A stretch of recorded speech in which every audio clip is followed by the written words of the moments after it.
Assalamualaikum warahmatullahi wabarakatuh.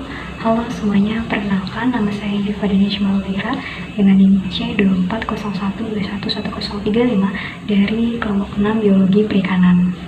Pada kesempatan kali ini, aku bakal menyampaikan materi mengenai makanan ikan.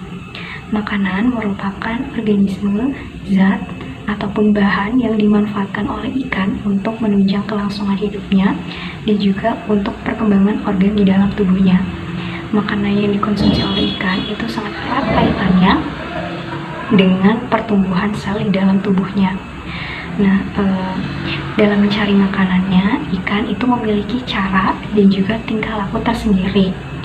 Tingkah laku dan caranya itu bermacam-macam dan bisa tergolong unik yang disebut sebagai dengan feeding habits. Ada ikan yang selama 24 jam itu aktif dalam mencari makan, sedangkan ada juga ikan yang hanya mencari makan pada waktu tertentu. Masa aktif ikan selama 24 jam dalam mencari makan itu disebut sebagai feeding periodicity.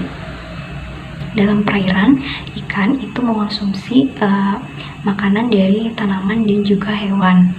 Makanan yang biasa dikonsumsi ikan itu biasanya ada plankton, nekton, bentos, dan juga detritus. Tujuan dari mempelajari makanan dan juga kebiasaan makan ikan itu untuk mengetahui kualitas dan kuantitas dari makanan ikan sehingga bisa mengetahui nilai gizi alamiah pada ikan dan juga untuk mengetahui hubungan ekologis ikan pada tingkat trofik. Terdapat 5 aspek penting dalam makanan ikan. Yang pertama adalah indeks bagian terbesar. Indeks ini digunakan untuk mengevaluasi kebiasaan makan ikan. Melalui indeks ini juga dapat diketahui bahwa makanan ikan itu terbagi menjadi 3, yaitu ada makanan utama, makanan pelengkap, dan juga makanan tambahan.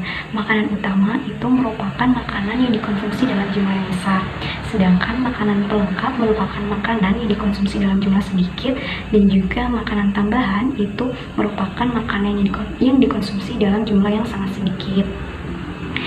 Lalu aspek yang kedua itu adalah luas relung. Luas relung ini menggambarkan tentang keberagaman makanan yang dikonsumsi oleh ikan. Jadi ada 2 kelompok, yaitu ada generalis dan juga spesialis. Kalau ikan yang termasuk ke dalam kelompok generalis itu memiliki kebiasaan makan pada jenis yang lebih banyak gitu. Sedangkan untuk ikan yang termasuk ke dalam kelompok spesialis itu bersifat pemilih atau keberagaman makanannya itu relatif lebih rendah daripada kelompok yang generalis. Terus aspek yang ketiga itu ada tumpang tindih. Nah, tumpang tindih ini merupakan 2 atau lebih spesies ikan yang memiliki jenis makanan yang sama. Terus yang aspek keempat itu adalah panjang usus relatif. Panjang usus relatif merupakan perbandingan antara panjang usus dengan panjang total tubuh ikan. Nah, melalui panjang usus relatif ini, ikan dikelompokkan menjadi 3, yaitu ada ikan herbivora, karnivora, dan juga omnivora. Ikan dengan kelompok herbivora itu memiliki panjang usus yang lebih panjang karena dia memakan tumbuhan yang mengandung serat dan memerlukan waktu lama dalam proses pencernaannya. Kemudian aspek yang kelima itu ada nilai ISC atau nilai kekosongan lambung, di mana nilai ini tuh membandingkan berat lambung dan juga berat total tubuh ikan dalam persen. Nah, jadi semakin besar nilai ISC ini, maka kandungan atau banyaknya makanan di dalam lambung itu semakin tinggi. Prosedur kerja. Prosedur kerja yang dilakukan pada praktikum makanan ikan itu meliputi yang pertama adalah mengeluarkan lambung dan juga usus yang terdapat dalam botol jar ke atas cawan Petri. Setelah dikeluarkan, maka lambung dan juga usus dipisahkan dengan bantuan alat bedah. Setelah terpisah, maka dilakukan penimbangan menggunakan timbangan digital. Yang pertama itu untuk lambung dan yang kedua untuk lambung dan usus. Setelah ditimbang, maka baik lambung maupun usus itu dikeluarkan isi makanannya. Nah, ketika sudah ada isi makanannya itu ditimbang kembali menggunakan timbangan digital. Nah, setelah ditimbang maka isi makanan ikan itu diencerkan dengan menggunakan Aquade 1:4.